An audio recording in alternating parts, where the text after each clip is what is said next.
7 বছরের বাচ্চা মেয়ের সাথে বিয়ে করে রাগ করে বিদেশে চলে যায় ইভান। আজ 15 বছর পর নিজের বউকে ডিভোর্স দিতে বিদেশ থেকে দেশে ফিরেছে সে।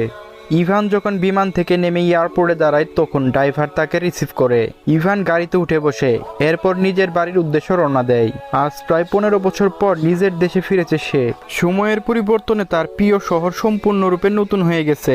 ইভান গাড়ির গ্লাস ওপেন করে বাহির থেকে আসা মিষ্টি রোদ নিজের শরীরে মাখে। বিদেশে থাকতে নিজের দেশকে আর এই শহরকে অনেক মিস করেছে সে, কিন্তু তার আম্মুর ভুলের জন্য তার দূরে থাকতে হয়েছে সবকিছু থেকে। হঠাৎ করে 15 বছর আগে ঘটে যাওয়া সেই দিনের কথা মনে পড়ে যায় ইভানের। অরুণা বেগম ইভানের মা, যিনি একজন গৃহিণী, এবং তার বাবা রাশেদ চৌধুরী একজন ব্যবসায়ী। শহরে তার বাবার অনেক সুনাম রয়েছে কারণ তিনি একজন ভালো মানের মানুষ। অরুণা বেগমের বন্ধুর নাম রাশেদা বেগম, যার স্বামী একটি অ্যাক্সিডেন্টে মারা যায়, যার ফলে বাধ্য হয়ে উনি চৌধুরী বাড়িতে থাকেন।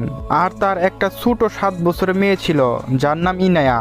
ইনায়া নামটা মুখে নেওয়ার সময় ইভানের ঘৃণা হয়, তবুও সে অতীতের ঘটনা মনে করতে থাকে।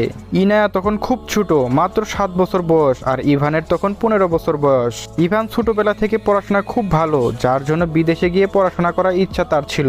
ইনায়া খুব ছোটবেলা থেকে খুব দুষ্টু প্রকৃতির মেয়ে, তবে ইভান খুব শান্ত।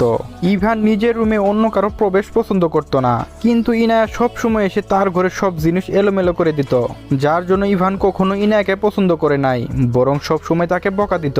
আর ইনায়াদের এই বাড়িতে থাকা ইভান পছন্দ করে নাই, সে সব সময় ওকে কাজের লোকের মতো দেখে। একদিন যখন ইভান রুমে বসে পড়াশোনা করছিল তখন ইনায়া ওর রুমে আসে। ইনায়া বলে, ইভান ভাইয়া তুমি কি করছো? আমি বললাম পড়াশোনা করছি। কেন, তুমি কি দেখতে পাও না? ইনায়া যাও এখান থেকে, একদম বিরক্ত করবে না আমাকে। ইনায়া কোনো কথা না শুনে বরং ইভানের রুমে এসে তার বিভিন্ন জিনিসে হাত দিতে থাকে, ইভানকে বিরক্ত করতে থাকে।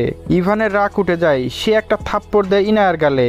বাচ্চা মেয়েটা গালে থাপ্পড়ে দাগ বসে যায়, সে কান্না করতে থাকে। যা শুনে অরুণা বেগম রুমে আসে আর বলে, ইনায়া কি হয়েছে, তুমি কান্না কেন করছো? তখন ইনায়া বলে, ইভান ভাই আমাকে থাপ্পড় মেরেছে মামুনি। ইভান তুমি কেন ইনায়াকে থাপ্পড় দিয়েছো? একটি ছোট্ট বাচ্চাকে কি কেউ মারে?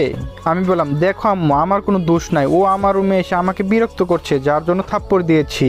আম্মু বলল, ইভান তাই বলে কি তুমি ওকে থাপ্পড় দিবে? ও না তোমার খালার মেয়ে? আমি বললাম, ও কোনো খালার মেয়ে না আমার, ও এই বাড়ির কাজের লোক। ওর সাহস কি করে হয় এই বাড়ির চাকর হয়ে মালিকের রুমে এসে জিনিসপত্র